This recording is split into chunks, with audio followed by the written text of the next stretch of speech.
చేగుంట రహదారిపై లారీ బోల్తా. మెదక్ జిల్లా చిన్నశంకరంపేట మండలం కొర్విపల్లిలో మెదక్ చేగుంట ప్రధాన రహదారిపై లారీ బోల్తా పడడంతో డ్రైవర్కు గాయాలయ్యాయి.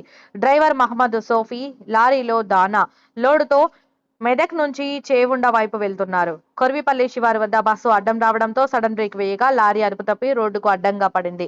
దీంతో డ్రైవర్ సోఫీకి స్వల్ప గాయాలయ్యాయి.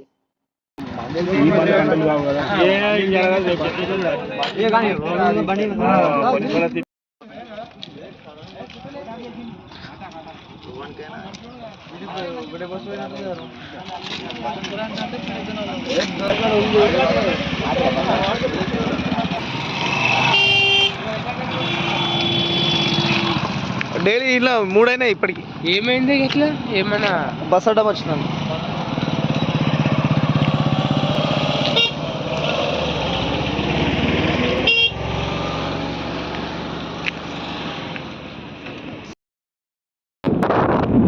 కంట్రోల్ కాలేదు.